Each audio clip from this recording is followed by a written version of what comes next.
मला आता एका गोष्टीवरती गाढ विश्वास बसलेला आहे की भाजपला प्रशासन चालवता येत नाही।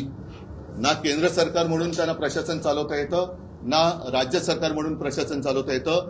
भाजप आणि प्रशासन यांचा दुरान्वयाने संबंध नाही। याचं कारण असं, मी याच्यामध्ये अजूनही म्हणतोय की राजकारण आणू इच्छित नाही, पण ज्याप्रमाणे भाजपच्या उत्तर प्रदेशच्या सरकारने गंगेमध्ये जिथे कुंभमेळा केला, ज्या कुंभमेळ्यामध्ये स्नान केल्यानंतर सगळी पापं धुतली जातात अशी एक धारणा आहे, त्या गंगेमध्ये यांनी तिथे मृत्युमुखी पडलेल्या कोरोनाग्रस्त जी काही शव होती, मृतदेह होती, ती सोडून दिली होती। गुजरातमध्ये सार्वजनिक चिता पेटल्या होत्या।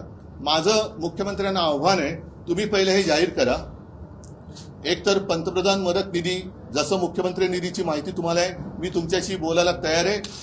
मुख्यमंत्री निधीतनं कदाचित या म्हणून मी म्हटलं ना, भाजपला माहिती नाही, प्रशासनाचा त्यांचा सुतराम संबंध नाही, तेव्हा कोविड केअर सेंटर्स ही संपूर्ण देशात, महाराष्ट्रात जेवढी उभारली गेली ती कशी उभारली गेली, लसीकरण केंद्र ही 1 ते 2 होती, ती 600च्या वरती आम्ही केली, रुग्णशय्या वाढवल्या, ऑक्सिजनचे प्लांट टाकले, हे सगळे हे त्यावेळेला आम्ही केलंच ना।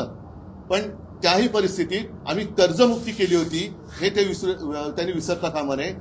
पंतप्रधानांनी स्वतःच्याच रिकाम्या थाळ्या बडवायला सांगितल्या होत्या, त्यावेळेला आम्ही जनतेला 5 रुपयात शिवभोजन दिलं होतं, हे मुख्यमंत्र्यांनी विसरता कामा नये। आणि मला असं वाटतं की या विषयावरती आपण जरूर बोलू शकतो, मात्र आता ताबडतोब पंतप्रधान मदत निधी जो आहे त्याच्याबद्दल कोणालाच माहिती नाही, त्याच्यात लाखो करोड रुपये, तुम्ही पैसा कुठून आणायचा हा प्रश्न विचारता तुम्ही, म्हणजे ते म्हणून मी त्याला उत्तर दिलं की प्राईम मिनिस्टर केअर फंड, काय पीएम केअर जो काय फंड आहे त्यातून हजारो कोटी, आता पंतप्रधान येत आहेत परवा, त्यांनी किमान महाराष्ट्राला 50,000 कोटी रुपये जाहीर केले, तर महाराष्ट्रावरचं, कारण केवळ मराठवाडा नाही, महाराष्ट्रावरचं संकट बऱ्यापैकी दूर होऊ शकतं। नाहीतर मग पीएम कोणाची केअर घेत आहेत?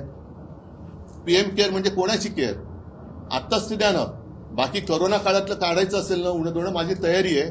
तुम्ही काय केलं, आम्ही काय केलं, याच्यावरती चर्चा होऊ शकते, पण दरवेळेला अंगलट आल्यानंतर फाटा फोडायची मुख्यमंत्र्यांची जी काही सवय आहे, त्याच्यात मी, त्या सापड्यात मी अडकणार नाही।